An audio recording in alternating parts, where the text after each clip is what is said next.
Autre chose à présent, poser sa démission et tout quitter du jour au lendemain depuis la crise sanitaire. Eh bien, les démissions spontanées sont en forte augmentation aux États-Unis. Une crise qui a poussé les employés donc à se remettre en question. Et le phénomène commence à se faire aussi ressentir en France. On fait le point ce soir avec Vicky Bogart.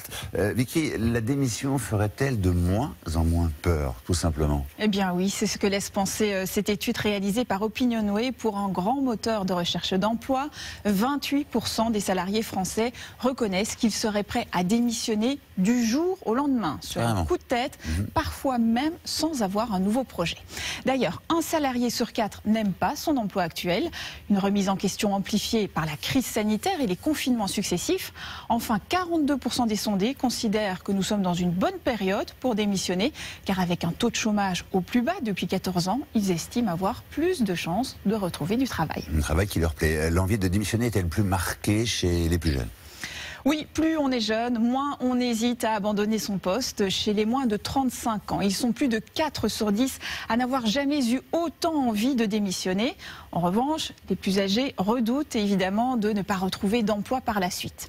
Autre résultat de cette étude, il semblerait que les femmes se lassent plus vite que les hommes. 28% d'entre elles ont eu envie de démissionner moins de 6 mois seulement après leur prise de poste, contre 18% des hommes. Et elles ont tendance à prendre la décision plus rapidement, c'est-à-dire moins d'un mois parfois après y avoir pensé. Les hommes, c'est plutôt entre 1 et 3 mois de réflexion. C'est un peu plus long, les garçons. Faut-il démissionner ou négocier son départ? Vous pouvez évidemment démissionner, mais vous devrez tout de même effectuer un préavis et vous n'aurez pas droit aux allocations chômage, sauf cas exceptionnel. La rupture conventionnelle peut donc être une alternative intéressante pour ceux qui sont en CDI, mais votre employeur n'est pas obligé d'accepter. Pour le convaincre, vous devez donc bien mettre en avant les intérêts communs liés à votre départ de l'entreprise, comme une perte de motivation, une envie de changer de métier. Vous pourrez négocier le montant de l'indemnité et la date de départ avec votre employeur.